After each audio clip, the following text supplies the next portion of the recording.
हरि ओम।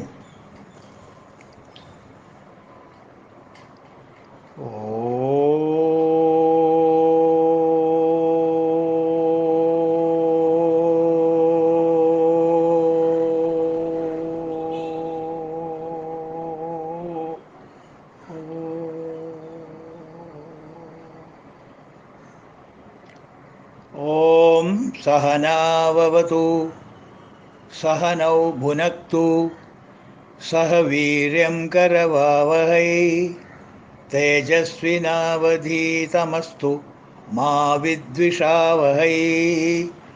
ओम शांति शांति शांति। शान्ताकारं भुजगशयनं पद्मनाभं सुरेशं विश्वाधारं गगनसदृशं मेघवर्णं शुभाङ्गं लक्ष्मीकान्तं कमलनयनं योगिहृद्यानगम्यं वन्दे विष्णुं भवभयहरं സർവലോകൈകനാഥം. ഇന്നും 48 49 ശ്ലോകം തന്നെ. യജ്ഞയുജ്യോ മഹേജ്യശ്ച ക്രതുസത്രം സദം ഗതി സർവദർശി വിമുക്താത്മാ സർവജ്ഞോ ജ്ഞാനമുത്തമം സുഹൃദ സുമുഖ സൂക്ഷ്മ സുഘോഷ സുഗത സുഹൃത് മനോഹരോജിത ക്രോധോ വീരബാഹുർദിധാരണ. ഇന്നത്തെ നാമം 454. ജ്ഞാനമുത്തമം. ജ്ഞാനമുത്തമം മീൻസ് ഏറ്റവും ഉത്കൃഷ്ടമായ ജ്ഞാനമെന്നർത്ഥം.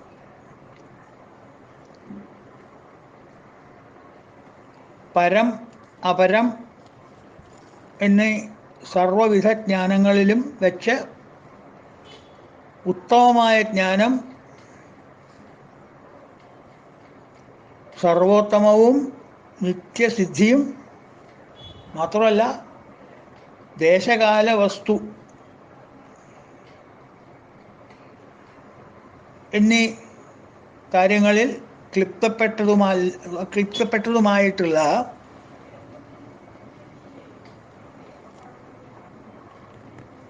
സർവസാധക ജ്ഞാനമാണ് പരമാത്മാവ്. അപ്പോൾ ദേശകാല വസ്തുവിയാൽ ക്ലിപ്തപ്പെടുത്തിയിട്ടുള്ളതാണ്.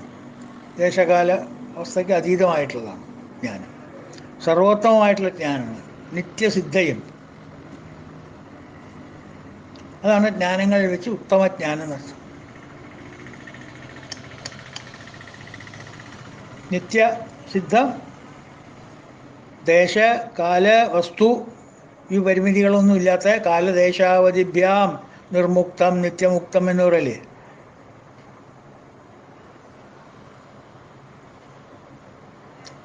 അതൊന്നും ബാധിക്കാത്ത ജ്ഞാനസ്വരൂപമാണ് ഭഗവാന്റെ എന്നർത്ഥം. അതാണ് ജ്ഞാനമുത്തമം.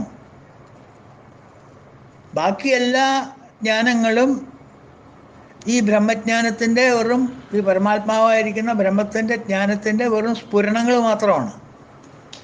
സ്പാർക്സ് ഓഫ് ലൈറ്റ്, വെറും അതിൻ്റെ സ്ഫുരണങ്ങൾ. അതാണ് മറ്റുള്ള നോളജുകളല്ല. Knowledge of something, knowledge of ആ സ്ഫുരണങ്ങൾ വന്നിട്ട് യസ്യൈവ സ്ഫുരണം സദാത്മകമസത് കൽപ്പാർത്ഥഗംഭാസതേ. ചില പദാർത്ഥങ്ങളെ അത് ഭാസിപ്പിക്കുന്നു, പ്രകാശിപ്പിക്കുന്നു.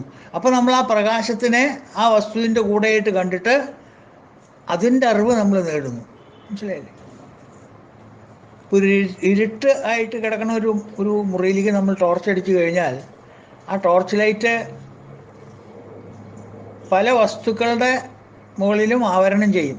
ഡൈനിങ് ടേബിൾ ആണെങ്കിൽ ഡൈനിങ് ടേബിളിൻ്റെ മുകളിൽ, ഡൈനിങ് ചെയർ ആണെങ്കിൽ ഡൈനിങ് ചെയറിൻ്റെ മുകളിൽ. അപ്പോൾ ആ ചെയറിൻ്റെ മുകളിൽ ആവരണം ചെയ്തിട്ടുള്ള പ്രകാശം നമ്മൾ ചെയറായിട്ട് അറിയുന്നു.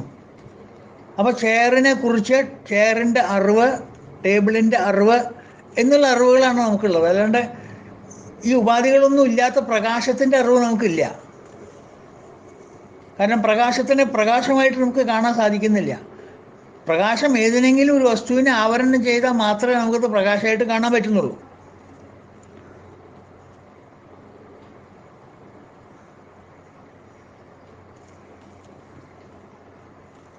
അപ്പോൾ നമുക്ക് എല്ലാവർക്കും എന്തോ ചിലതിനെക്കുറിച്ചുള്ള ചില അറിവുകളുണ്ട്, അത്രേ നമുക്ക് പറയാൻ പറ്റുള്ളൂ. ചില കാര്യങ്ങളെക്കുറിച്ച് ചില അറിവുകൾ.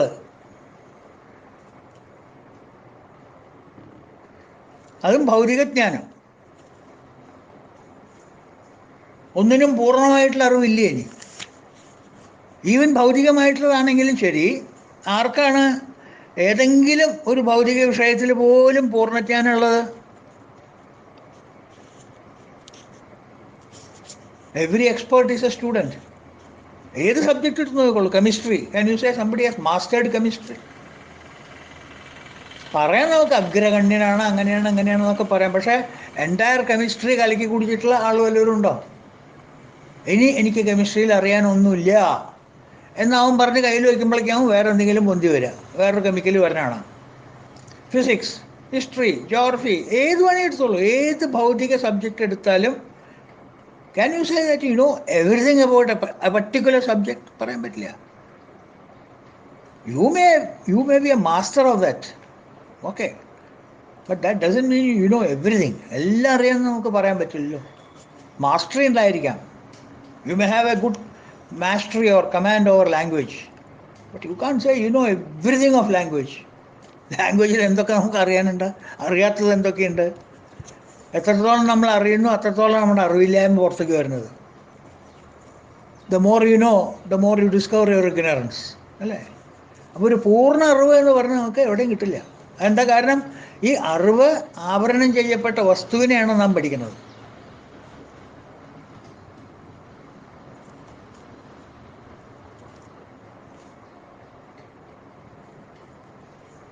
അപ്പോൾ പൂർണ്ണമായിട്ടുള്ളൊരു അറിവ് ഒരു സബ്ജക്റ്റിനെ കുറിച്ച് നമുക്ക് കിട്ടിയാലും ആ സബ്ജക്റ്റിനെ കുറിച്ചുള്ള പൂർണ്ണ അറിവല്ലേ നമുക്കുള്ളൂ. ബാക്കിയുള്ള സബ്ജക്ട്സ് എത്ര കിടക്കണം അറിയാൻ?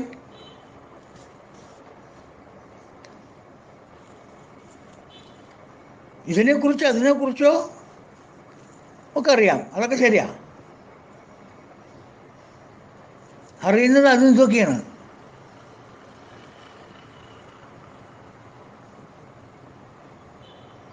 അതെന്തൊക്കെ അറിഞ്ഞു കഴിഞ്ഞ് അതിനെക്കുറിച്ചും ഇതിനെക്കുറിച്ചും അറിഞ്ഞെന്ന് വിചാരിക്കാം.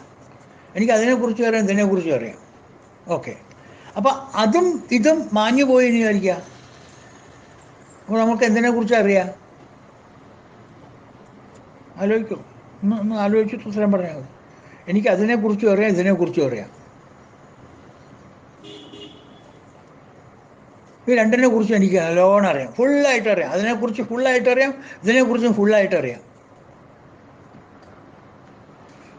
എന്തോ സംഗതി വശാൽ അതും കയ്യിൽ നിന്ന് പോയി ഇതും കയ്യിൽ നിന്ന് പോയി. അപ്പോൾ അതിനെയും കാണാനില്ല, ഇതിനെയും കാണാനില്ല.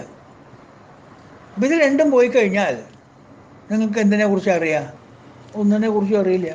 മീൻസ് യുവർ ശൂന്യം, അല്ലേ? അതാണ് ഈ ഭൗതിക അറിവുകൾക്കുള്ളൊരു ബുദ്ധിമുട്ട്. Knowledge as such you are not able to grasp. You are only grasping എന്തിനെങ്കിലും കുറിച്ചിട്ടുള്ള അറിവ്, അല്ലാണ്ട് അറിവ് അല്ല.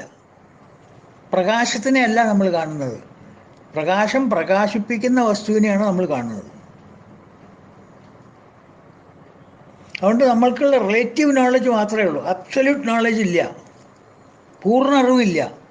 അപേക്ഷികമായിട്ടുള്ള അറിവ് മാത്രമേ നമുക്കുള്ളൂ, റിലേറ്റീവ്. അതിനെക്കുറിച്ചറിയാം, ഇതിനെക്കുറിച്ചും അറിയാം, ദാറ്റ്സ് ഓൾ. മറ്റതിനെക്കുറിച്ചോ അതറിയില്ല. കാരണം അതിനെക്കുറിച്ചും ഇതിനെക്കുറിച്ചും അറിയുള്ളൂ. അഥവാ മറ്റതിനെക്കുറിച്ച് അറിഞ്ഞു എന്ന് വിചാരിക്കുക, അതും അറിയാം, ഇതും അറിയാം, മറ്റതും അറിയാം.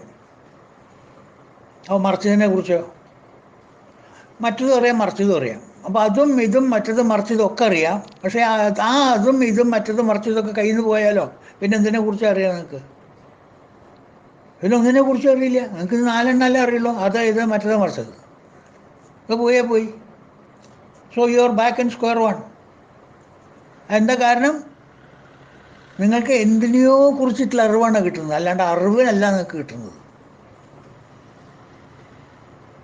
പ്രകാശിപ്പിച്ച വസ്തുക്കളെ നമ്മൾക്കറിയാം. ഏതൊരു വസ്തുവിനെയാണോ പ്രകാശം പ്രകാശിപ്പിക്കുന്നത് ആ വസ്തുവിനെ നമുക്കറിയാം. കാരണം പ്രകാശിപ്പിച്ചിട്ടുള്ള വസ്തുവാണത്, പ്രകാശിപ്പിക്കപ്പെട്ട വസ്തുവാണ്. പ്രകാശിപ്പിച്ച വസ്തുവല്ല, പ്രകാശിപ്പിക്കപ്പെട്ട വസ്തു. The illuminated we know what is illuminated. പ്രകാശിക്കപ്പെട്ട വസ്തുവിനെ കുറിച്ചുള്ള ജ്ഞാനം നമുക്കുണ്ട്. അഡ്മിറ്റഡ്, സമ്മതിച്ചു, ഒരു കുഴപ്പമില്ല. പക്ഷെ ഒന്നിനെയും പ്രകാശിപ്പിക്കാത്തൊരു പ്രകാശം ഉണ്ടാവില്ലേ? ആ പ്രകാശം ഇല്ലെങ്കിൽ ഒന്നിനെയും പ്രകാശിപ്പിക്കാൻ പറ്റില്ലല്ലോ. ഓരോന്നിനായിട്ട് പ്രകാശിപ്പിക്കല്ലേ ചെയ്യുക.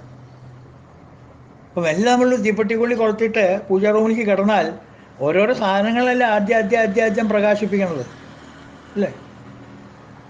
ക്ഷേത്രത്തിലൊക്കെ നട തുറന്ന് നോക്കുമ്പോൾ ആ ദീപം പിടിച്ചിട്ട് തിരുമേനി അകത്തേക്ക് കയറി കിടന്നാൽ ഓരോരോ വസ്തുക്കൾ ആദ്യം ഭഗവാനൊന്നും ആദ്യം കാണില്ല. താഴ്ത്തിരിക്കുന്ന വിളക്ക് കാണാം, പിന്നെ പൂജാ സാധനങ്ങൾ കാണാം, പിന്നെ ഭഗവാന്റെ കാല് കാണാം, പിന്നെ ഭഗവാന്റെ കൈ കാണാം, പിന്നെ ഫുള്ളായിട്ട് ഭഗവാനെ കാണാം.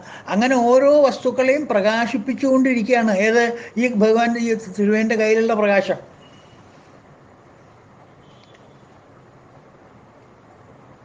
അപ്പം ഏതൊരു വസ്തുവിനെയാണോ ഈ പ്രകാശം പ്രകാശിപ്പിച്ചത് നമുക്ക് അതിനെ കുറിച്ചിട്ടുള്ള വിവരമേ ഉള്ളൂ. അല്ലാണ്ട് ഈ പ്രകാശത്തെ കുറിച്ചിട്ടുള്ള വിവരം നമുക്കില്ല. അതുകൊണ്ടാണ് പ്രകാശിപ്പിക്കട്ട വസ്തുക്കളൊക്കെ കയ്യിൽ നിന്ന് പോയി കഴിഞ്ഞാൽ അതും ഇതും മറ്റതും മറിച്ചതൊക്കെ കയ്യിൽ നിന്ന് പോയാൽ അവർ നോളജ് ഈസ് സീറോ.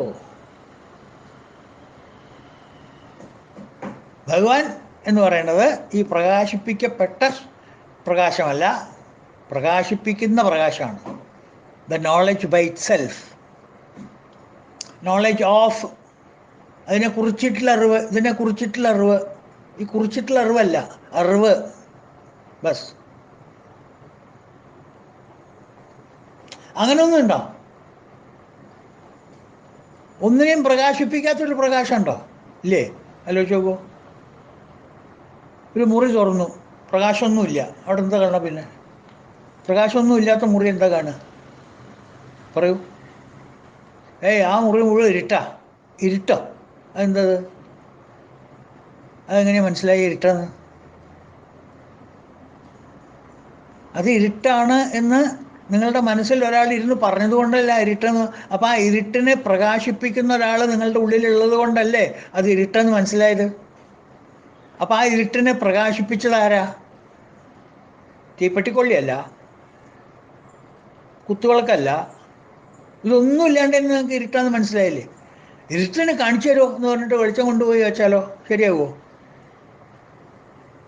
ഞങ്ങളുടെ അവിടെ പണ്ട് ഈ നാട്ടിൽ കല്യാണത്തിനൊക്കെ രാത്രി കറണ്ടൊന്നും ഇല്ല, വീട്ടിലൊക്കെ ഇല്ല കല്യാണം. രാത്രി 12 മണിക്ക് 1 മണിക്കൊക്കെ ആവും കല്യാണേ. അപ്പോൾ ഈ 7 മണി 6 മണി 7 മണി ആകുമ്പോഴേക്കൊക്കെ ബന്ധുക്കാരൊക്കെ വന്ന് അടിച്ചു കൂടിയിട്ടുണ്ടാവും. അപ്പോൾ വളപ്പിലും പറമ്പിലും ഒക്കെ ഇങ്ങനെ പന്തലൊക്കെ കെട്ടി ഇങ്ങനെ അടിപൊടിയായിട്ട് നാട്ടുകാരൊക്കെ വന്ന് സഹായിക്കണം. നല്ലൊരു രസമാണ് നാട്ടിലെ പണ്ടത്തെ കല്യാണേ. പെട്രോമാക്സ് ആണ് ഉപയോഗിക്കുക, മനസ്സിലായില്ലേ? അപ്പോൾ പെട്രോമാക്സ് ഉപയോഗിക്കുമ്പോൾ തറവാട്ടുകാരനവരൊക്കെ അവിടെ നിൽക്കുന്നുണ്ട്. അല്ലെങ്കിൽ ബാല്യക്കാർ വന്നിട്ട് പെട്രോമാക്സൊക്കെ ആയിട്ട് നിൽക്കുന്നുണ്ട്.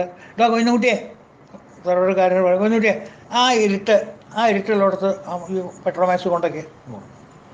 ഇവൻ നേരെ പെട്രോമാക്സ് എടുത്തു, നേരെ അങ്ങോട്ട് നോക്കിയപ്പോൾ ഒരു 10 അടി നടന്ന് അവിടെ ഇരുട്ടാ. നേരെ പെട്രോമാക്സ് അവിടെ കൊണ്ടുവച്ചു. അവിടെ കൊണ്ടുവച്ച് 4 പേരും നോക്കിയപ്പോൾ അവിടെ ഇരുട്ടില്ല. പിന്നെ നോക്കിയപ്പോൾ ഇരുട്ട് അപ്പുറത്താണ് കാണുന്നത്. അവിടുന്ന് പെട്രോമാക്സ് എടുത്തു, മറ്റോടത്ത് കൊണ്ടുവച്ചു, ആ ഇരുട്ടുള്ളിടത്ത് കൊണ്ടുവച്ചു. പെട്രോമാക്സ് ചെന്നപ്പോൾ അവിടെ വെളിച്ചായി. അവൻ അവിടുന്ന് എടുത്തു പെട്രോമാക്സ്. ഇവൻ രാത്രി മുഴുവൻ ഈ പെട്രോമാക്സ് തലയിലും വെച്ചിട്ട് വീടും പറമ്പും ചുറ്റി നടക്കുക. തമാശയെന്ന് ചോദിച്ചോളൂ, പക്ഷേ അത് നമ്മൾ ചെയ്യുന്ന പ്രവൃത്തി അതാ. ഇരുട്ടിനെ പ്രകാശിപ്പിക്കുന്നത് ആര്? വെളിച്ചാണോ? വെളിച്ചം വന്നാൽ പിന്നെ എവിടെ ഇരുട്ടുള്ളത്? അപ്പോൾ ഈ മുറി ഇരുട്ടാണ് എന്ന് ഞാൻ പറയുമ്പോൾ ആ വെളിച്ചം കാണിച്ചിട്ടാണോ ഇരുട്ടാന്ന് പറയുന്നത്? അല്ലല്ലോ. ബാഹ്യമായിട്ടുള്ള വെളിച്ചം കാണിച്ചിട്ടല്ലല്ലോ ഞാൻ ഇരുട്ടാന്ന് പറയുന്നത്. എൻ്റെ ആന്തരികമായിട്ടുള്ള പ്രകാശം,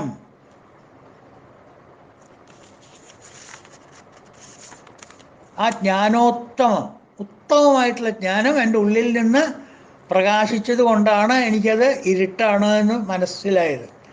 ഇരുട്ടാണ് എന്ന് എൻ്റെ മനസ്സിൽ പ്രകാശിച്ചത് എൻ്റെ ഉള്ളിലെ പ്രകാശം കൊണ്ടാണ്. അതാണ് ജ്ഞാനം ഉത്തമം. അപ്പോൾ ഇരുട്ടിനെ പ്രകാശിപ്പിക്കുന്ന പ്രകാശം നിലവിളക്കും കമ്പരാന്തരയല്ല, മൂട്ടവിളക്കൊന്നുമല്ല, എൻ്റെ ഉള്ളിലുള്ളതാണ്.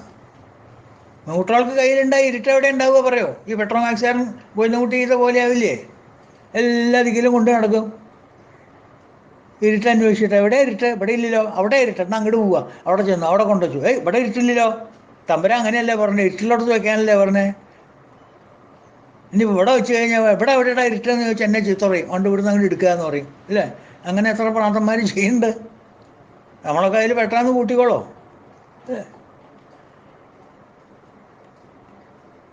അപ്പോൾ വാട്ട് എൻലൈറ്റൻസ് ഡാർക്ക്നെസ് അത് പറയൂ. ഇരുട്ടിനെ പ്രകാശിപ്പിക്കുന്നത് എന്ത്? പ്രകാശം തന്നെയല്ലേ. നമ്മളുടെ ഉള്ളിലുള്ള പ്രകാശം തന്നെ. ചിത്ത്, consciousness. That is called consciousness. That's called self. That's called awareness. I am aware of the darkness. I am conscious of the darkness. അല്ലേ? അപ്പോൾ ആ പ്രകാശമാണ് നമ്മൾ പറയുന്നത്. അതാണ് ഈ ജ്ഞാനോത്തമം എന്ന് പറയുന്നത്. സാധാരണഗതിയിൽ പ്രകാശിപ്പിക്കപ്പെട്ട വസ്തുവിനെ നമ്മൾ കാണുള്ളൂ. പ്രകാശിപ്പിക്കുന്ന വസ്തു നമ്മൾ കാണില്ല. പ്രകാശിപ്പിക്കപ്പെട്ട വസ്തുവിനെ നമ്മൾ കാണുള്ളൂ.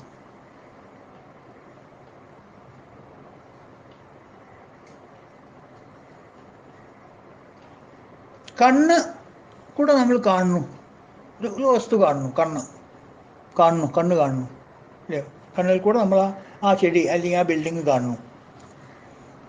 അപ്പം എന്താ പറയുക? ആ ബിൽഡിങ് ഞാൻ കണ്ടു അല്ലേ നമ്മൾ പറയാം. നമ്മുടെ കണ്ണിൽ കൂടെ നമ്മൾ ആ ബിൽഡിങ് കണ്ടാൽ നമ്മൾ പറയാം ആ ബിൽഡിങ് ഞാൻ കണ്ടു. ഈ കണ്ണിനെ കാണിച്ചു കൊടുക്കുന്നത് നമ്മൾ കാണുന്നുണ്ടോ? ആരാന്ന്? കണ്ണിൽ കൂടെ ആ ബിൽഡിങ് ഞാൻ കണ്ടു. അപ്പോൾ ആ ബിൽഡിങ് ഞാൻ കണ്ടു. ആരാ കാണിച്ചെന്ന്? അത് കണ്ണാ കാണിച്ചെന്ന്. കണ്ണിന് ആരാ കാണിച്ചു കൊടുത്തേ? കണ്ണ് കാണിച്ചു തന്നല്ലേ നിങ്ങൾ കണ്ടല്ലോ. കണ്ണിന് കാണിച്ചു കൊടുത്ത ആളെ നിങ്ങൾ കണ്ടില്ലല്ലോ.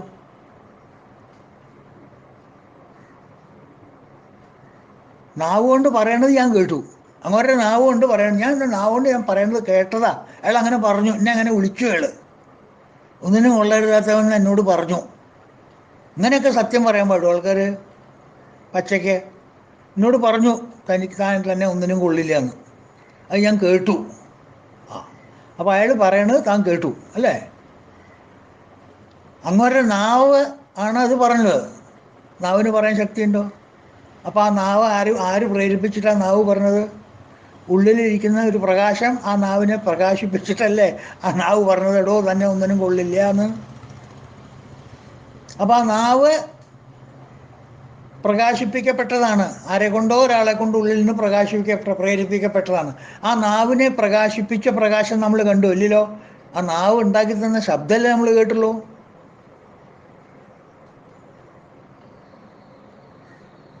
മനസ്സുകൊണ്ട് ഞാൻ ഒരു കാര്യം ചിന്തിച്ചു, അത് മനസ്സിലായി എനിക്ക്. പക്ഷെ ആ മനസ്സിനെ മനസ്സിലാക്കാൻ ഉള്ളൊരു മനസ്സുണ്ട്. മനമാകുന്ന കണ്ണതിന്.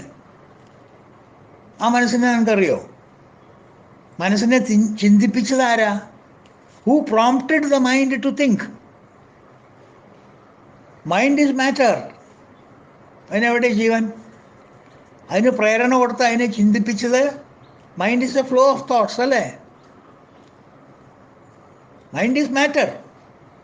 Mind plus something is ever flowing, a flow of thoughts. അപ്പോൾ ആ പ്ലസ് സംതിങ് ആണ് മൈൻഡിന് പ്രകാശം കൊടുക്കുന്നത്. അപ്പം മനസ്സുകൊണ്ട് ചിന്തിച്ചത് ഞാൻ മനസ്സിലാക്കി. പക്ഷെ ചിന്തിപ്പിച്ചത് എന്താണെന്ന് എനിക്കറിയോ? അതറിയില്ല. അതാണ് ജ്ഞാനോത്തമം എന്ന് പറയുന്നത്. അപ്പം അതുകൊണ്ട് നമ്മളുടെ ഇപ്പോൾ ഉള്ള അറിവുകളെല്ലാം ദേശകാല വസ്തു, ഇന്ദ്രിയങ്ങളുടെ സൂക്ഷ്മത, ഗുണവേഷ്ടിതമായ മനസ്സിൻ്റെ ഗുണഗണങ്ങൾ എന്നിവയൊക്കെ ആശ്രയിച്ചിരിക്കുകയാണ്. It is conditioned knowledge. സ്ഥലം, കാലം. അപ്പോൾ നമുക്കറിയുന്ന വസ്തുക്കൾ ഒരു ദിക്കിൽ പോയാൽ ഒന്നാവും, വേറൊരു ദിക്കിൽ പോയാൽ വേറൊന്നാവും അല്ലേ? ഇവിടെ പൊക്കോട എന്ന് പറഞ്ഞാലത്തെ പൊക്കോടയാവില്ല ഡൽഹിയിൽ പൊക്കോട എന്ന് പറഞ്ഞാൽ. ഡൽഹിയിൽ പോയിട്ട് പൊക്കോട എന്ന് പറഞ്ഞാൽ ബജ്ജിയ കിട്ടുക. അനുഭവം ഉള്ളതുകൊണ്ട് പറയാം ഞാൻ. മനസ്സിലായോ? അപ്പോൾ ആ പൊക്കോടയുടെ അറിവ് ഡിപ്പെൻഡ്സ് അപ്പോൺ കാലദേശാവരിഭ്യാം. കാലത്തിൻ്റെയും ദേശത്തിൻ്റെയും വസ്തുവിനെയും ഒക്കെ പരിമിതിപ്പെട്ട് കിടക്കുന്നതാണ് നമ്മളുടെ അറിവ്. പരബ്രഹ്മം എന്ന് പറയുന്നത് പ്യുവർ വിജ്ഞാനം സ്വരൂപമായതുകൊണ്ട് വെറും പ്രകാശം തന്നെ, ഒന്നിനെയും പ്രകാശിപ്പിക്കാത്ത പ്രകാശം, അല്ലെങ്കിൽ എല്ലാറ്റിനെയും പ്രകാശിപ്പിക്കുന്ന പ്രകാശം. ആ ഒന്നിനെയും പ്രകാശിപ്പിക്കാത്ത സമയത്ത് അദ്ദേഹം പ്രകാശം മാത്രമായിട്ട് നിലകൊള്ളുന്നു. ജഗത്തിനെ പ്രകാശിക്കുമ്പോൾ അദ്ദേഹം ജഗത്താവുന്നു. ജഗത്തില്ലാത്ത സമയത്ത് അദ്ദേഹം പ്രകാശം മാത്രമായിട്ട് നിലകൊള്ളുന്നു. Pure knowledge. നമുക്കത് പറ്റുമോ? നമ്മൾ എന്തിനെക്കുറിച്ചെങ്കിലും ഉള്ള അറിവുള്ളത് കൊണ്ട് അതും അറിയാം, ഇതും അറിയാം, മറ്റതും അറിയാം, മറിച്ചതും അറിയാം. ഈ അതും ഇതും മറ്റതും മറിച്ചതും പോയാൽ നമ്മുടെ പ്രകാശം തീർന്നു, നമ്മുടെ ഗ്യാസ് കൂട്ടി. പിന്നെ വി ഹാവ് നോ നോളജ്. ഭഗവാൻ അതല്ല. He is knowledge himself, embodiment of knowledge. ആ നോളജാണ് എല്ലാറ്റിനും പ്രകാശിപ്പിക്കുന്നത്. ഫുൾ ജഗത് ഈസ് ഇലക്ട്രിഫൈഡ് ബൈ ഹിസ് പ്രകാശം. അതുകൊണ്ടാണ് പൂർണ്ണ എന്താ പറയുക പ്രകാശം അനുഭവപ്പെടുന്നത് ഭഗവാൻ. ഒന്നിനെക്കുറിച്ചുള്ളൊരു പ്രത്യേക ജ്ഞാനമല്ല.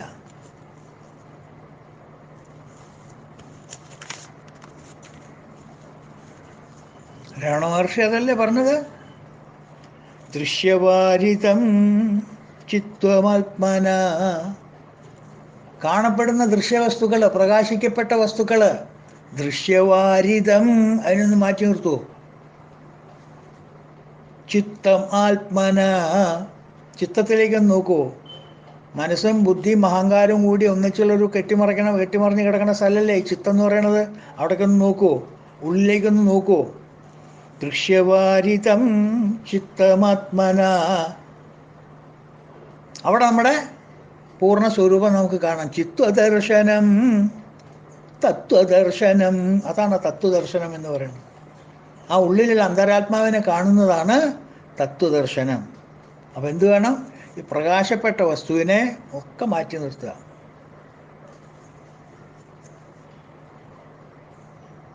കാണുന്നതിനൊന്നും ഇനി കാണേണ്ട കാര്യമില്ല. കാണുമോ? കാണേണ്ട കാര്യമുണ്ടോ? കണ്ടതിനൊക്കെ പിന്നെ ഇതിനെ കാണുന്നത്. അപ്പോൾ നമ്മൾ എന്താ കാണാത്ത? കാണിച്ചു തരുന്നവനെ നമ്മൾ കാണുന്നില്ല. സ്വാമിജി എപ്പോഴും പറയുന്ന ഒരു എന്താ പറയുക, ഒരു ഓൾമോസ്റ്റ് ചിന്മയ മിഷനിൽ പ്രോവർബായിട്ടുള്ളൊരു വാചകമുണ്ട്. Seek the seer, not the scene. Seek the seer. കാണിച്ചു തരുന്നവൻ ആരാണ്? കാണുന്നവൻ ആരാണ്? അവനെ നോക്ക്. കണ്ണല്ലല്ലോ കാണുന്നവൻ. കണ്ണിൻ്റെ പിന്നാലെ ഇരുന്നിട്ടില്ലേ കാണുന്നത്. മൂക്കല്ലല്ലോ ഘ്രാണിക്കുന്നവൻ. അതിൻ്റെ പിന്നാലെ ഇരുന്നിട്ട് ആൾ ഘ്രാണിക്കല്ലേ. മൂക്ക് വഴി ഘ്രാണിക്കണമെന്ന് മാത്രം. ആരെ? മൂക്കിൻ്റെ മൂക്ക്, കണ്ണിൻ്റെ കണ്ണ്, നാക്കിൻ്റെ നാക്ക്, ത്വക്കിൻ്റെ ത്വക്ക്. കേനോപനിഷത്ത്.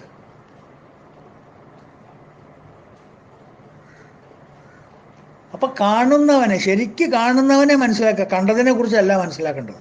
കണ്ടതിനെ കുറിച്ച് എന്ത് മനസ്സിലാക്കാനാ? അത് നമുക്ക് ഓൾറെഡി കണ്ടില്ലേ. അതാണ് ദൃശ്യവാരിതം. ദൃശ്യമായിട്ടുള്ള പദാർത്ഥങ്ങളെ വാരിതം മാറ്റി നിർത്തിയിട്ട് ചിത്തമാത്മന, നമ്മുടെ ആത്മാവായിട്ടുള്ള ചിത്തത്തിലേക്ക് നോക്കി ചിത്വദർശനം.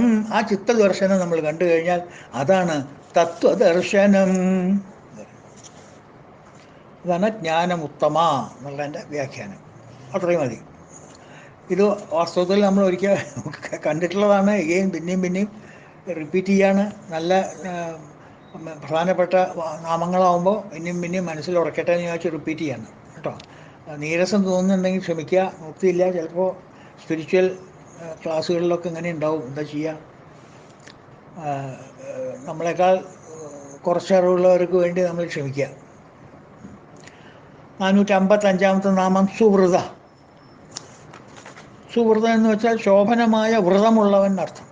ശോഭനമായ തപസ്സുള്ളവൻ. ഡിറ്റർമിനേഷൻ, തപസ്സെന്നൊക്കെ പറയില്ലേ. ഒരു വ്രതം എടുത്തിരിക്കുക എന്നൊക്കെ പറയില്ലേ. 41 ദിവസത്തെ വ്രതമാണ്. ഇതിന് 42ാമത്തെ ദിവസം ആ വ്രതം അങ്ങോട്ട് മുറിക്കാൻ. അതിനാണ് വ്രതം എടുക്കണം 41 ദിവസം. ഏകാശി നിൽക്കണം എന്തിനാ? ദ്വാദശി പാരണം കഴിക്കാൻ. എന്നിട്ട് വേണം ഒരു തട്ട് കെട്ടാൻ അല്ലേ. അപ്പോൾ അങ്ങനെയല്ല. ജീവിതചര്യ തന്നെ വ്രതമാക്കി മാറ്റിയവനാണ് ഭഗവാൻ. സുവൃത. ശ്രദ്ധ, ഭക്തി, ധൃതി, ഇതിനൊക്കെ കൂടിയിട്ടുള്ള അഹിംസ, സത്യം, ശരണാഗതി, ഈ വക കാര്യങ്ങളൊക്കെ ജീവിതത്തിലെ ഒരു ദിനചര്യ വ്രതമാക്കി മാറ്റിയിരിക്കുകയാണ്. അതാണ് ഗമ്യസ്ഥാനത്തേക്കുള്ള ചവിട്ടുപടികൾ. 18-ാം പടി എന്നൊക്കെ പറയുന്നത് എന്താ തന്നെയാണ്. ഈ മനുഷ്യനെ ഉയർത്താനുള്ള പടികളാണത്. മനുഷ്യൻ എപ്പോഴും ഉയർന്നു മേപ്പോട്ട് വരണല്ലേ നമ്മൾ.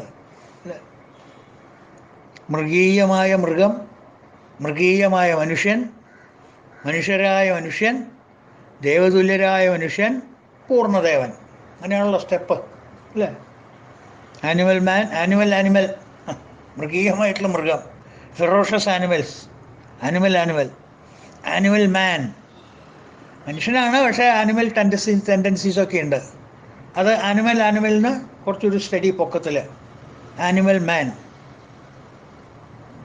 അല്ലേ? മനുഷ്യരൂപൊക്കെയാണ്. 4 കാല്, 2 കാല്, 2 കൈ, അതൊക്കെ ഉണ്ട്. ഒരു വായ, മൂക്ക്, കണ്ണ്, ഇതൊക്കെ ഇൻ പ്ലേസ്, വേണ്ടോടത്ത് തന്നെയാണ് വെച്ചിരിക്കുന്നതൊക്കെ. പക്ഷെ എന്താ ഉള്ളിലിരിപ്പ്? ഒന്നുകിൽ കഴുതയുടെ, അല്ലെങ്കിൽ കരടിയുടെ, അല്ലെങ്കിൽ ചെന്നായയുടെ, അല്ലെങ്കിൽ കുറുക്കൻ്റെ, ഇവരുടെയൊക്കെയാണ് കയ്യിലിരിപ്പ്. ഈ വക മൃഗങ്ങളുടെയാണ് കയ്യിലിരിപ്പുള്ളത്. പുറത്തേക്ക് കാണാനോ എന്താ വേഷം കെട്ട്, ഹായ് സെൻറ്റും ഇതൊക്കെ പൂശി വരണമായിട്ട് കണ്ടു കഴിഞ്ഞാൽ സുന്ദര കുട്ടപ്പൻ. ഉള്ളിലോ ഒരു ഭാഗത്ത് ചെന്നായ, ഒരു ഭാഗത്ത് കരടി, ഒരു ഭാഗത്ത് പുലി, ഒരു ഭാഗത്ത് പാമ്പ്, ഒരു ഭാഗത്ത് കുറുക്കൻ. അങ്ങനെയൊക്കെയാണ് ഉള്ളിലത്തെ അവയവങ്ങൾ, പേഴ്സണാലിറ്റി കിടക്കുന്നത്. അവരെന്താ പറയുക? ആനിമൽ മാൻ. അവിടുന്ന് ഒരു സ്റ്റെപ്പ് ഉയർന്നാലോ മാൻ. മനുഷ്യനാണ്. മനുഷ്യൻ്റെ ചേഷ്ടകളൊക്കെ ഉണ്ട്. അഹങ്കാരം കുറച്ചുണ്ട്. കാമം, ക്രോധം, ലോകം, മോഹം, മതം, മാത്സര്യം, ഇതൊക്കെ കുറേശ്ശെ തൊട്ട് നിൽക്കാൻ, ഉപ്പിലിട്ട് തൊട്ട് നിൽക്കാനുള്ളതൊക്കെ ഉണ്ട്. ഇല്ല എന്ന് പറഞ്ഞൂടാ. വെറും തൈര് സാധല്ല, സാത്വികമല്ല, ഇതൊക്കെ ഉണ്ട്. ചെറിയ ഉപ്പിലിട്ടതൊക്കെ ഉണ്ട് അവിടെയും മടി. മനുഷ്യന്മാരല്ലേ, ഉപ്പും പുളിയൊക്കെ തട്ടണ നാവല്ലേ, തപ്പും പേഴൊക്കെ വരും എന്ന് പറഞ്ഞ പോലെ മനുഷ്യന്മാർ ചിലപ്പോൾ നമ്മളൊക്കെ കയ്യും കാലൊക്കെ തെറ്റി വീണു എന്നൊക്കെ വരും. That is called man. Next divine man. മനുഷ്യനാണ്, പക്ഷേ സാത്വിക ഗുണങ്ങളാണുള്ളത്. ധാർമ്മികമായിട്ട് നടക്കുള്ളൂ. നുണ പറയില്ല. സത്യം വദ, ധർമ്മം ചര, മാതൃദേവോ ഭവ, ആചാര്യദേവോ ഭവ, അതിഥിദേവോ ഭവ, ഇതൊക്കെ അനുഷ്ഠിക്കുന്ന ആളാണ്. All divine qualities present in him. That's called divine man or God man. Next, godliness. Self-realized man. You realize yourself to be yourself. That is God. അപ്പോൾ ആനിമലിന് ഗോഡ് എന്നുള്ള സ്റ്റാറ്റസിലേക്ക് നമ്മൾ ഉയരണമെങ്കിൽ ഈ വ്രതങ്ങളെല്ലാം നമ്മൾ നോറ്റ്, not once in a month, not once in a week, 24/7 നമ്മുടെ ജീവിതചര്യ അതായിരിക്കണം. നമ്മൾ എന്ത് കർമ്മം ചെയ്യുള്ളൂ എന്നുള്ളതല്ല. അതിൽ സക്സസ് ആണോ ഫെയിലിയർ ആണോ അതൊന്നുമല്ല പ്രശ്നം. I stand to my principles. അതിനുള്ള നട്ടെല്ല് വേണം. As simple as that. അപ്പം അതാണ് പുരോഗമനത്തിൻ്റെ മാർഗം. അധോഗതിയുടെ മാർഗം നമ്മൾ കണ്ടു ഇല്ലേ? കാമക്രോധ ലോഭ മോഹമത മാത്സര്യങ്ങൾ, ഷഡ്വൈരികൾ, അത് നമ്മൾ കണ്ടില്ലേ? ധ്യായതോ വിഷയാൻ പുംസ സംഘസ്ഥേഷു വജായതേ, സംഘാത് സംജായതേ കാമ, കാമാത് ക്രോധോഭിജായതേ, ക്രോധാത് ഭവതി സമ്മോഹ, സമ്മോഹാത് സ്മൃതിവിഭ്രമ, സ്മൃതിഭ്രംശാത് ബുദ്ധിനാശ, ബുദ്ധിനാശാത് പ്രണശ്യതി. That is fall of man. From God to God man, then to man, then to animal man, then to animal. മുകളിൽ നിന്ന് താഴത്തേക്കുള്ള വരാ ഭഗവാൻ, ഗോഡ് മാൻ. ഭഗവാന്റെ പ്യുവർ ഭഗവാൻ എന്നുള്ള സ്റ്റാറ്റസ് പോയി ഉണ്ട് കുറച്ച്. പക്ഷേ അതൊരു മനുഷ്യൻ്റെ ചില വീക്ക്നെസ്സും ഉണ്ടായില്ല. പിന്നെ മാൻ, മനുഷ്യൻ്റെ എല്ലാ വീക്ക്നെസ്സുകളും അതിലുണ്ട്. പിന്നെ ആനിമൽ മാൻ, മൃഗീയ വാസനകളുള്ള മനുഷ്യൻ.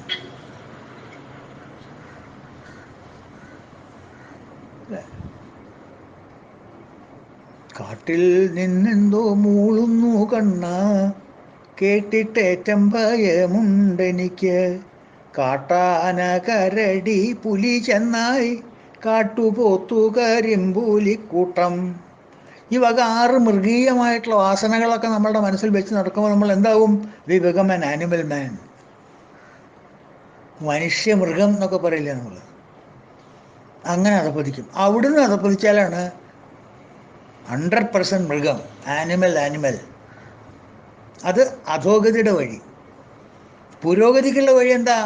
ഈ പറഞ്ഞ വ്രണങ്ങളൊക്കെ, ശ്രദ്ധ, ഭക്തി, ധൃതി. മനുഷ്യൻ്റെ ക്യാരക്ടർ ബിൽഡിങ്, കുട്ടികളുടെ അല്ലെങ്കിൽ വലിയവരുടെ ക്യാരക്ടർ ബിൽഡിങ് എങ്ങനെയാണ് കൊണ്ടുപോവുക? എന്തൊക്കെ ഗുണങ്ങളാണ് ക്യാരക്ടർ ബിൽഡിങ്ങിന് വേണ്ടത്? എന്തറിവാണ് നമ്മൾ സമ്പാദിക്കേണ്ടത് ക്യാരക്ടർ ബിൽഡിങ്ങിന്?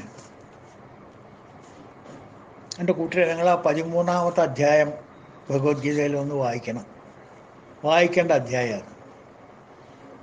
അതിൽ 8ാമത്തെ ശ്ലോകം മുതൽ 12ാമത്തെ ശ്ലോകം വരെ 31 ഗുണങ്ങൾ പറയുന്നുണ്ട്. ശരിക്കും പറഞ്ഞാൽ ഗോഡ് ആവാനുള്ള 100% ഗോഡ് ആവാനുള്ള വഴികളാണ് പറയുന്നത്. അറ്റ്ലീസ്റ്റ് ഗോഡ് മാൻ റിയലൈസേഷൻ കിട്ടിയാലേ ഗോഡ് ആവുള്ളൂ. അതിരിക്കട്ടെ, ഗോഡ് മാൻ ആയിട്ട് നമുക്ക് ഈ ജീവിതം നയിക്കാൻ. നമ്മൾ ഏത് തുറയിലാണെങ്കിലും, സംസാരി ആയിക്കോളൂ, സംസാരം ഇല്ലാത്തവനായിക്കോളൂ, ബ്രഹ്മചാരി ആയിക്കോളൂ, വാനപ്രസ്ഥനായിക്കോളൂ, ആരായാലും കൊള്ളാം. You live like A God man on the earth. ഈ 31 ക്വാളിറ്റീസ് നമ്മൾ ഉണ്ടാക്കണം. അത് സ്റ്റെപ്പ് ബൈ സ്റ്റെപ്പ്. എല്ലാം കൂടി ആക്രാന്തം കൊണ്ട് പിടിച്ചു വലിച്ചിട്ട് കാര്യമില്ല, ഒന്നും കിട്ടില്ല. മെല്ലെ കയറിപ്പോണം. 13ാമത്തെ അധ്യായത്തിൽ 8ാമത്തെ ശ്ലോകം മുതൽ 12ാമത്തെ ശ്ലോകം വരെ ഒന്ന് സൗകര്യമില്ലപ്പോൾ ആ പുസ്തകം ഒന്ന് എടുത്ത് വായിച്ചു നോക്കൂ. വലിയ സംസ്കൃത കട്ടിയുള്ള വാക്കുകളൊന്നും അല്ല അത്. തമ്പുരാൻ്റെ തർജ്ജമ കേട്ടാൽ നിങ്ങൾക്ക് ഇപ്പോൾ മനസ്സിലാവും. ഞാനത് ഓർമ്മ വരുമോ നോക്കട്ടെ. 12ാമത്തെ ശ്ലോകം, 8ാമത്തെ ശ്ലോകം മുതലാണ്. സംസ്കൃതം ഓർമ്മയുണ്ട്, അതിനെപ്പോൾ വേണമെങ്കിൽ ഞങ്ങളൊന്ന് ചൊല്ലി കേൾപ്പിക്കാം. 8 മുതൽ 12 വരെ 31 ഗുണങ്ങളുണ്ട്, വേണമെങ്കിൽ കൗണ്ട് ചെയ്തോളൂ. അമാനിത്വം, അദംഭിത്വം, അഹിംസാ, ക്ഷാന്തി, ആർജവം, ആചാര്യോപാസനം, ശൗചം, സ്ഥൈര്യം, ആത്മവിനിഗ്രഹം, ഇന്ദ്രിയാർത്ഥേഷു വൈരാഗ്യം, അനഹങ്കാരമേവ ച, ജന്മമൃത്യുജരാവ്യാധി, ദുഃഖദോഷാനുദർശനം, അസക്തിരനഭിഷ്വംഗ, പുത്രദാരഗൃഹാദിഷു, നിത്യഞ്ച സമചിത്തത്വം, ഇഷ്ടാനിഷ്ടോപപത്തിഷു, മയി ചാനന്യയോഗേന ഭക്തിരവ്യഭിചാരണി, വിവിക്തദേശേ സേവിത്വം, അരതിർജന സംസദി, അധ്യാത്മജ്ഞാനനിത്യത്വം, തത്വജ്ഞാനാർത്ഥദർശനം. അതോടുകൂടി കഴിഞ്ഞു. പിന്നെ പറയണത് എന്താ? ഏതജ്ഞാനമിതി പ്രോക്തം. ഇതാണ് അർജുന ജ്ഞാനം എന്ന് പറയുന്നത്. This is knowledge. This is what you should acquire. ഇതാണ് വ്രതം എന്ന് പറയുന്നത്.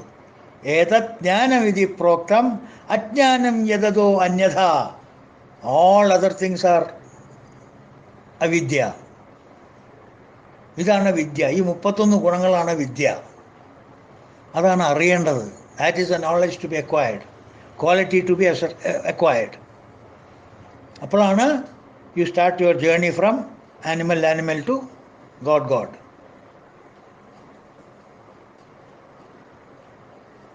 ദയവ് ചെയ്തിട്ട് ഈ 31 ക്വാളിറ്റീസ് അറ്റ്ലീസ്റ്റ് നാവുമലെങ്കിലും വരട്ടെ. വളരെ സിമ്പിൾ സംസ്കൃത. അമാനിത്വമദംഭിത്വം, അഹിംസാ, ക്ഷാന്തിരാർജവം, ആചാര്യോപാസനം, ശൗചം, സ്ഥൈര്യം, ആത്മവിനിഗ്രഹം. അതിൻ്റെ മലയാളം അമാനിത്വമദംഭിത്വം, അഹിംസാ, ക്ഷാന്തി, ആർജവം. അതേ വാക്കുകൾ തന്നെയാണ്. ഇതിലെന്താ മലയാളം അറിയാത്ത നോക്ക്. അമാനിത്വം, അദംഭിത്വം, അഹിംസ, ക്ഷാന്തി, ആർജവം, ആചാര്യോപാസനം, ശൗചം, സ്ഥൈര്യം, ആത്മവിനിഗ്രഹം, ഗുരുശുശ്രൂഷേണ ശൗചം, സ്ഥൈര്യം, ആത്മവിനിഗ്രഹം. ആചാര്യോപാസനം എന്ന് പറഞ്ഞത് ഗുരു ശുശ്രൂഷണം എന്ന് പറഞ്ഞു. അത്രയേ ഉള്ളൂ. ഗുരുവിനെ ശുശ്രൂഷിക്കുക. Whoever be your guru, may be parents, may be your brother, may be your father, may be your teacher, ആരും ആയിക്കോട്ടെ, അദ്ദേഹത്തിനെ ശുശ്രൂഷിക്കുക. ശുശ്രൂഷിക്കുക means not physically alone. Physically വേണ്ടെങ്കിൽ തന്നെ വേണം, അച്ഛനമ്മയൊക്കെ വേണ്ട പോലെ നോക്കണമെങ്കിൽ നോക്കണം. അപ്പാർട്ട് ഫ്രം ദാറ്റ് അങ്ങനെയുള്ള ബുദ്ധിമുട്ടുകളൊന്നും നിങ്ങൾക്കില്ല. ദൈവം സഹായിച്ചിട്ട് അച്ഛനെയമ്മൊന്നും ഇപ്പോൾ നോക്കേണ്ട ആവശ്യമില്ല. അവർ they are having good health, അവരെ നമ്മൾ നോക്കേണ്ട സമയമില്ല. എങ്കിലും നിങ്ങൾ ഗുരുവിനെ ശുശ്രൂഷിക്കണം. നോട്ട് ഫിസിക്കലി കാല് തിരുമ്പി കൊടുക്കുകയല്ല വേണ്ടത്, അല്ലെങ്കിൽ മേത്ത് കൊതു വന്നിരിക്കണമെങ്കിൽ അതിനെ പറപ്പിക്കുകയല്ല വേണ്ടത്. അതല്ല ഗുരു ശുശ്രൂഷ പറഞ്ഞത്. ഗുരു പറഞ്ഞിട്ടുള്ള കാര്യങ്ങൾ നിങ്ങൾ പ്രാവർത്തികമായിട്ട് വരുത്തുക. അതിലും വലിയൊരു ഒരു ഒരു ഒരു ഗുരുവിനുള്ള ശുശ്രൂഷ വേറെ കിട്ടാനില്ല. That is the biggest Gurudakshina that you can give it to any Guru. Try to be in satsang with him mentally. Physically നമുക്ക് പറ്റില്ല ഇന്നത്തെ കാലത്ത്. ഗുരുവിൻ്റെ കൂടെ എപ്പോഴും ചെന്നിരിക്കാൻ പറ്റുമോ? ഇല്ല. ഗുരു എവിടെ കിടക്കണ്ടാവും? അമേരിക്കയിലെത്തിയാവും ഗുരു, ഇയാൾ ഓസ്ട്രേലിയയിലാവും കിടക്കുന്നത്. പറ്റുമോ? പറ്റില്ല, വേണ്ട. ഇനിയിപ്പോൾ ആരും അങ്ങനെ ഒരു ഗുരുവിനെ കിട്ടിയില്ല. Take catch hold of Shankara. നിങ്ങൾ വിളിച്ചാൽ വരും. ശങ്കരനെയൊക്കെ ഗുരുവാക്കാൻ എന്താ പ്രധാനം, എന്താ പ്രയാസം? അങ്ങോട്ടൊരു കാസറ്റ് മേശപ്പുറത്ത് വെച്ച് കഴിഞ്ഞാൽ അങ്ങോട്ട് നമ്മുടെ ഗുരുവായില്ലേ? വ്യാസൻ്റെ മഹാഭാരതം ഒന്ന് വായിച്ചു കഴിഞ്ഞാൽ അദ്ദേഹം നമ്മുടെ ഗുരുവായില്ലേ? അപ്പോൾ സത്സംഗന നമുക്ക് വിഷമം. അതിനുള്ള മൈൻഡ് സെറ്റ് വേണമെന്ന് മാത്രമേ ഉള്ളൂ. മനസ്സിലായോ? അപ്പോൾ അതാണ് ഗുരുശുശ്രൂഷണം. അമാനിത്വം, അദംബിത്വം, അഹിംസ, ശാന്തിരാർജവം, ആചാര്യോപാസനം, ശൗചം, സ്ഥൈര്യം, ആത്മവിനിഗ്രഹം. അടുത്ത ശ്ലോകം, ഇന്ദ്രിയാർത്ഥേഷു വൈരാഗ്യം മനഹങ്കാരമേവച. ഇന്ദ്രിയാർത്ഥത്തിൽ വൈരാഗ്യം, മനഹങ്കാരം ഇങ്ങനെ, ഏവച ഇങ്ങനെ. ജന്മമൃത്യു ജരാവ്യാധി ദുഃഖദോഷാനുദർശനം. അതേ വാക്കന്നെ, ജന്മമൃത്യു ജരാവ്യാധി ദുഃഖദോഷ അനുദർശനം. മനസ്സിലായില്ലേ? അസക്തിരനഭിഷ്വംഗ പുത്രധാര ഗ്രഹാദിഷു നിത്യഞ്ച സമചിത്തത്വം ഇഷ്ടാനിഷ്ടോപപത്തിഷു. മലയാളം കിട്ടണില്ല. ജന്മമൃത്യുജരാവ്യാധി ദുഃഖദോഷാനുദർശനം. അസക്തിരനഭിഷ്വംഗ, അസംഗമനഭിഷ്വംഗ പുത്രധാരഗ്രഹാദിയിൽ. അസംഗം അഭിഷ്വംഗ ആരില്? പുത്രധാരഗ്രഹാദിയിൽ, പുത്രധാരഗ്രഹാദിഷു. നിത്യഞ്ച സമചിത്തത്വം, നിത്യവും സമചിത്തത്വം. ഇഷ്ടാനിഷ്ടോപപത്തിഷു, ഇഷ്ടാനിഷ്ടോപപത്തിയിൽ. തർജ്ജമ അത്. മൈഷാൻ അന്യയോഗേന ഭക്തിരവ്യഭിചാരിണി വിവിക്തദേശേ സേവിത്വം അരതിർജന സംസതി. മൈഷാൻ എന്നിൽ മറ്റൊന്നും ഓർക്കാതെ തെറ്റില്ലാതൊരു ഭക്തിയും. ഇതൊരു തർജ്ജമ വന്നിട്ടുണ്ട് അവിടെ. മൈജാൻ അന്യയോഗേന ഭക്തിരവ്യഭിചാരിണി, എന്നിൽ മറ്റൊന്നും ഓർക്കാതെ തെറ്റില്ലൊരു ഭക്തിയും, തെറ്റില്ലാതൊരു ഭക്തിയും. വിജനത്തിലിരിപ്പും തൻ ജനസംഘ വിരക്തിയും വിയുക്തദേശേ സേവിത്വം അരതിർജന സംസതി. ലളിതമായിട്ടുള്ള ഭാഷകളല്ലേ. എന്നിട്ട് അവസാനം പറയണു, അധ്യാത്മജ്ഞാന നിത്യത്വം തത്വജ്ഞാനാർത്ഥ ദർശനം. അധ്യാത്മജ്ഞാന നിത്യത്വം തത്വജ്ഞാനാർത്ഥ ദൃഷ്ടിയും. ഏതത് ജ്ഞാനമിതി പ്രോക്ത, ജ്ഞാനമെന്നിതാകുന്നു. അജ്ഞാനം വിപരീതവും. അജ്ഞാനം യഥ അന്യഥ. അജ്ഞാനം അന്യഥ അജ്ഞാനം. മറ്റുള്ളതൊക്കെ അജ്ഞാനാണ്, മറ്റതൊക്കെ വ്രതമല്ല, ഒക്കെ ദുർവ്രതാണ്. അപ്പം ഈ വക ഗുണങ്ങളെല്ലാം ഭഗവാനിലുണ്ട്. അതൊരു വ്രതമായിട്ട് ഭഗവാൻ സ്വീകരിച്ചിരിക്കുകയാണ്, ഭഗവാൻ നോറ്റിരിക്കുകയാണ്.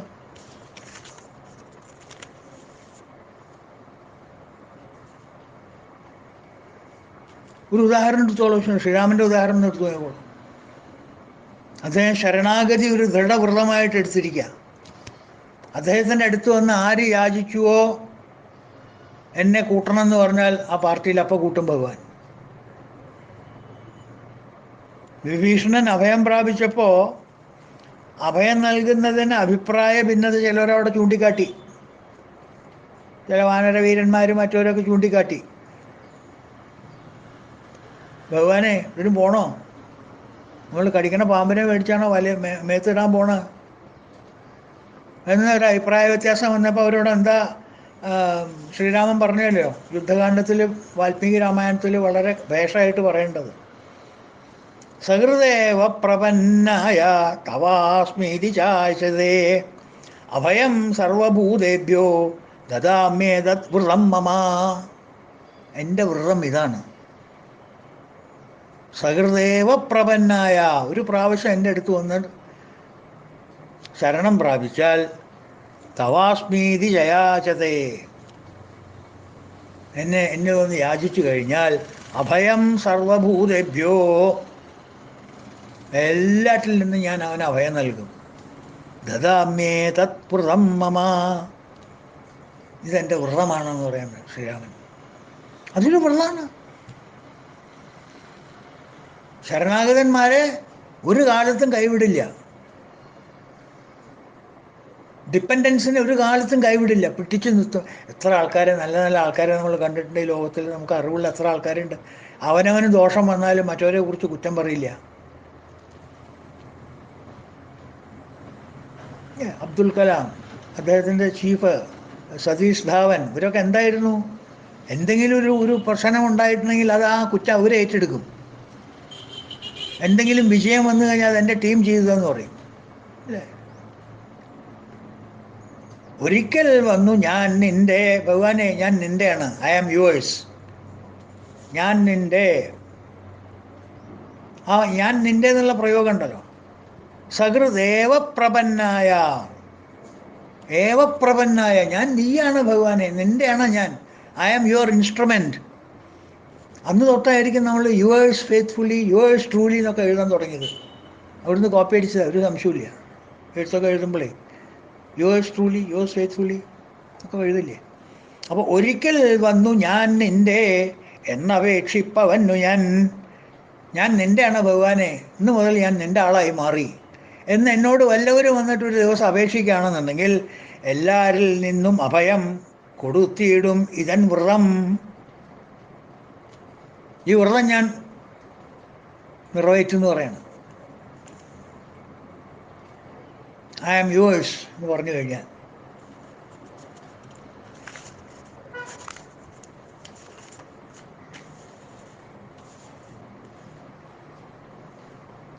അടുത്ത നാമം സൂഹ, 456. സൂഹ എന്ന് വെച്ചാൽ സദാ പ്രസന്നമായ മുഖമുള്ളവൻ, എപ്പോഴും ഫോട്ടോഷോട്ടിന് റെഡി, ഓൾവേസ് പ്രസന്നൻ, റെഡി, സ്മൈൽ എന്നൊക്കെ ഇപ്പം നമ്മൾ പറയണം. ഒന്ന് ചുരുക്കിയേ പ്ലീസ് ഇതൊക്കെ പറയണം, ഇല്ലേ? മനസ്സിലായില്ലേ? എപ്പോൾ നോക്കിയാൽ ഇങ്ങനെ അമ്പഴങ്ങ പോലെ ഉണ്ടാവും മുഖം ഓരോരുത്തരെ കാണാൻ. അതിനല്ല, ഒന്ന് ചുരുക്കിയേ, ഒരു സുസ്മിതനാവ്. Why don't you smile please? അപ്പോൾ ഭഗവാൻ ആനന്ദ സ്വരൂപനാണ്. മനസ്സിൽ ആനന്ദം തുളുമ്പുമ്പോൾ എങ്ങനെയത് പ്രസന്നവദനല്ലാണ്ടിരിക്കാൻ പറ്റുക? അല്ലേ?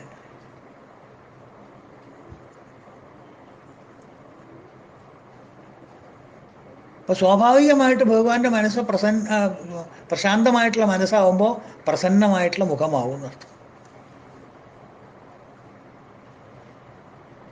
He is untouchable for all negativities. ഒരു നെഗറ്റിവിറ്റിയും ഭഗവാന്റെ അടുത്തേക്ക് എത്തില്ല, ഒന്നും അട്രാക്റ്റ് ചെയ്യില്ല. No negativities will ever attract him, or there is nothing in him to attract negativities. അങ്ങോട്ട് അദ്ദേഹത്തിന് ആ നെഗറ്റിവിറ്റി അട്രാക്ട് ചെയ്യാനുള്ള മാഗ്നറ്റ് ഇല്ല. He will only attract positivities. സത്യം സുന്ദരമൊക്കെയല്ലേ ഭഗവാന്റെ നിർവചനം. Truth is beauty and beauty is truth എന്നൊക്കെയല്ലേ പറയാം. എന്തു വന്നാലും, whatever comes, my happiness is with me. I am the generator of my own happiness. None of you have any role. The key of happiness is in me. സന്തോഷത്തിനുള്ള താക്കോല്, എൻ്റെ സന്തോഷത്തിനുള്ള താക്കോല് എൻ്റെ അടുത്തുണ്ട്. അത് ഞാൻ കക്ഷത്ത് വെച്ച് നടന്നോളാം. തൻ്റെ കക്ഷത്ത് ഞാൻ വെച്ചിട്ടില്ല, എൻ്റെ തല ഞാൻ തൻ്റെ കക്ഷത്ത് തന്നിട്ടില്ല. അതുകൊണ്ട് തെറ്റിദ്ധരിക്കരുത്. ഞാൻ എപ്പോഴും സുഖിക്കുന്നവനാണ്. I want happiness always. ആനന്ദം, not even happiness, not even pleasure, I am always ആനന്ദം. എനിക്ക് എന്ത് തോന്നിയാലും വിരോധമില്ല. എന്ത് സംഭവിച്ചാലും ശരി, ഐ ആം നോട്ട് പെർട്രബ്ഡ്. എപ്പോഴും പ്രസന്നവദനൻ, സുമുഖൻ, മനസ്സ് പ്രശാന്തമാണ്. എന്ത് എന്നെ ഇളക്കില്ല, ഒരു കൊടുങ്കാറ്റ് എന്നെ ഇളക്കില്ല. Like a rock of Gibraltar. എൻ്റെ ബേസ് വളരെ ഫേമാണ്. എൻ്റെ മനസ്സ് ബുദ്ധിയോടുകൂടി ആത്മാവിൽ ലയിച്ചിരിക്കുന്നതാണ്. ആവശ്യമില്ലാതെ എൻ്റെ മനസ്സ് ഇന്ദ്രിയ വിഷയങ്ങളിലേക്ക് പോകില്ല. അവരുടെ ശല്യം ചെയ്യലുണ്ടാവില്ല. പട്ടാഭിഷേകം എന്ന് പറഞ്ഞു, ഓക്കെ. പട്ടാഭിഷേകം ഇല്ല, കാട്ടുപോകണം എന്ന് പറഞ്ഞു, ഓക്കെ. നോക്കൂ, എന്തൊരു എന്തൊരു ചിത്രീകരണം, എന്തൊരു മാനസിക അവസ്ഥ ഭഗവാന്റെ. നോക്കൂ, അതൊക്കെ ഒരു പോൾ സ്റ്റാർ അല്ലേ നമുക്ക്, ധ്രുവനക്ഷത്രമല്ലേ. അതൊക്കെയല്ലേ നമ്മൾ കണ്ടുപിടിക്കേണ്ടത്. അല്ലാണ്ട് ശ്രീരാമൻ ഉപേക്ഷിച്ചത് ശരിയാണോ, ഇതൊക്കെയാണോ നമ്മൾ നോക്കേണ്ടത്? അതിനുള്ള ഉത്തരം നമുക്കുണ്ടെങ്കിലും, പക്ഷെ അതല്ല നമ്മൾ നോക്കേണ്ടത്. Look at Rama's qualities. ഇതാ പറഞ്ഞു പട്ടാഭിഷേകം നാളെന്ന്, ഓക്കെ ഫൈൻ. നാളെ കാലത്ത് പറഞ്ഞു, അല്ല രാമ, പട്ടാഭിഷേകം ഒന്നും പറ്റില്ല, കാട്ടിലേക്ക് പോകണം, ഓക്കെ പോവാം.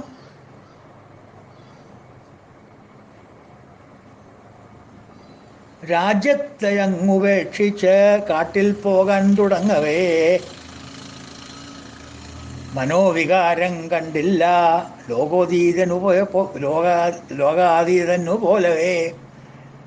ലോകത്തിനെ തൃണവിലയാക്കിയിട്ടുള്ള ആൾക്കാരെ പോലെ മനോവികാരം കണ്ടില്ല. എൻ്റെ മനസ്സിൻ്റെ മുഖത്ത് ഒരു വികാരവും കണ്ടില്ലല്ലോ.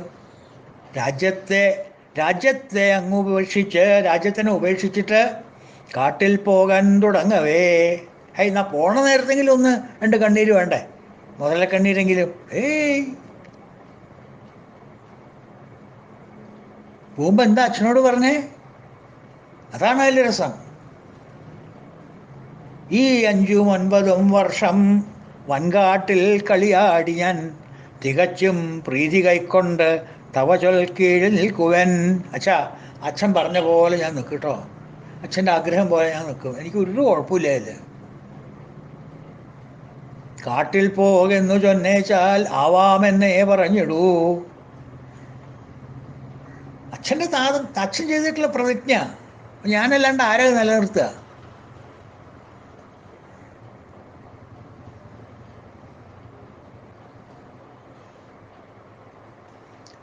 ശ്രീചന്ദ്രനെ വെടിഞ്ഞേക്കാം, വിട്ടേക്കാം ഹിമവൻ ഹിമം, ആഴി തീരം കവിച്ചേക്കാം, ഇല്ലാ പ്രതിജ്ഞ ഞാൻ.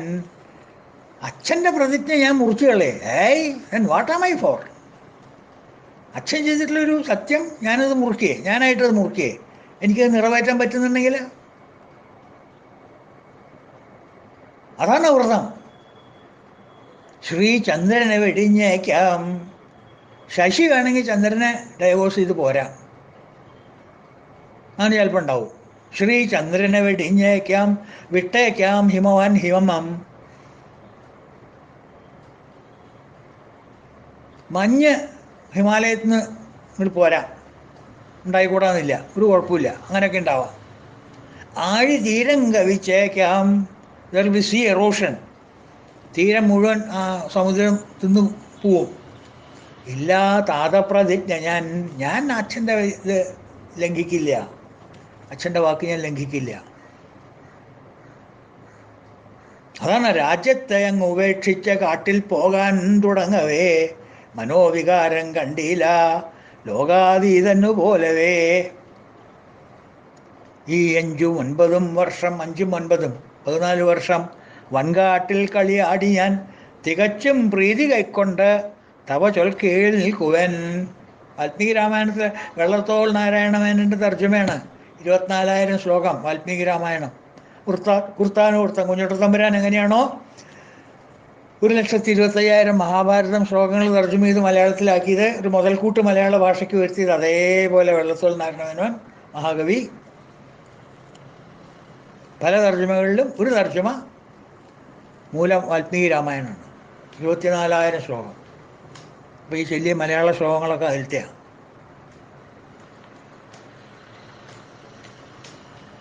അപ്പോൾ ഈ പ്രസന്ന മുഖത്ത് ഉള്ളിൽ നിന്ന് വരുന്നതായി ഇരിക്കണം. അല്ലാണ്ട് പുറത്തുനിന്ന് നമ്മൾ കാണിക്കുന്ന സിന്തറ്റിക് സ്മൈൽ പോരാ. എയർ ഹോസ്റ്റസിൻ്റെ ഒക്കെ ഒരു സ്മൈലില്ലേ, അത് പോരാ. പക്ഷെ മനുഷ്യർക്കൊരു പ്രത്യേക കഴിവുണ്ട് കേട്ടോ, അത് പറയേണ്ട പറ്റില്ല. മനസ്സിലുള്ള വികാരം വിപരീതമായി മുഖത്ത് പ്രകടിപ്പിക്കാനുള്ള കഴിവ് ഭഗവാൻ അസ്ഥലായിട്ട് കൊടുത്തിട്ടുണ്ട്. അത് ഭഗവാന് വേണ്ടി ട്യൂഷൻ കൊടുക്കും നമ്മൾ. ഭഗവാൻ എവിടെ വരും? ഞാൻ ഒരു കാര്യം പറഞ്ഞുതരാം. ഭഗവാൻ അറിയാതെ എനിക്കറിയില്ല കൂട്ടാ, എനിക്ക് ഇങ്ങനത്തെ വിദ്യൊന്നും അറിയില്ല, എനിക്ക് നേരെ പോ നേരെ ചൊവ്വ എന്നുള്ള വഴിയേ അറിയുള്ളൂ. ആ ഞാൻ പറഞ്ഞുതരാം, ഇവിടെ ഇരിക്കൂ. മനസ്സിലുള്ള വികാരങ്ങളെ വിപരീതമായിട്ട് മുഖത്ത് പ്രകടിപ്പിക്കാനുള്ളൊരു കഴിവുണ്ടല്ലോ, അങ്ങനെയുള്ളതല്ല സുമുഖം. ഉള്ളിൽ മഹാക്രൂരതയാവും, അവനെ അന്ന് ഞാൻ കാട്ടിക്കൊടുക്കാം അവന്. പക്ഷെ പറയുമ്പോൾ ഒക്കെ മുഖത്ത് ഇങ്ങനെ ചെറിയാവും ചെയ്യും. ഒരു സിന്തറ്റിക് സ്മൈൽ, അത് പോരാ, ആ സ്മൈൽ പോരാ. മനസ്സിലായില്ലേ? അയ്യോ നേരായി കേട്ടോ. ഓക്കെ, തൽക്കാലം നമുക്ക് ഇവിടെ നിർത്താം. സുഹൃത. ഇതിൽ ലളിത സഹസ്രനാമത്തിലും ഒരു വാക്കുണ്ട്, സുമുഖി എന്നുള്ളൊരു വാക്കുണ്ട്. സുമുഖി അതന്നെയാണ് ഈ സുഹൃത എന്ന് പറയുന്നത്. അല്ല, സുമുഖ. സുഹൃതയല്ല, നമ്മൾ പറയുന്നത് സുമുഖ എന്നുള്ള 456-ാമത്തെയാണ് സുമുഖ. ദേവിയെക്കുറിച്ച് പറയുമ്പോൾ സുമുഖി. സുമുഖി നളിനി സുഭ്രു ശോഭന സുരനായിക നാമുണ്ട്. അപ്പോൾ സുമുഖി, ദേവി സുമുഖിയാണ്. ഈ പറഞ്ഞ കാരണങ്ങളെ കൊണ്ടൊക്കെ ദേവി സുമുഖിയാണ്. മനസ്സ് ചിത്തമായിട്ടുള്ളതാണ്, ശുദ്ധ ചിത്തമാണ്, ഒരു മനോവികാരങ്ങളും ഇല്ല. അത് കാരണം മുഖം പ്രസന്നമായിരിക്കുന്നു എന്നർത്ഥം. ഓക്കെ, സോറി, കുറച്ച് വൈകി. ആ നാമം കൂടി ഒന്ന് കഴിക്കാമെന്ന് വിചാരിച്ചു, അതുകൊണ്ട് വൈകിയതാണ്, സോറി. അപ്പം അടുത്ത ശ്ലോകം നമുക്ക്, അടുത്ത നാമം നമുക്ക് നാളെ കാണാം. അതുവരെ എല്ലാവർക്കും ഹരി ഓം. ഓം പൂർണ്ണമദ പൂർണ്ണമിദം പൂർണ്ണാത് പൂർണ്ണമുദച്യതേ പൂർണ്ണസ്യ പൂർണ്ണമാദായ പൂർണ്ണമേവാവശിഷ്യതേ. ഓം ശാന്തി ശാന്തി ശാന്തി. ഹരി ഓം തത്സത്. ഓം ശ്രീ ഗുരുഭ്യോ നമഃ. ഭഗവാനേ കൃഷ്ണ, ഗുരുവായൂരപ്പ രക്ഷിക്കണേ.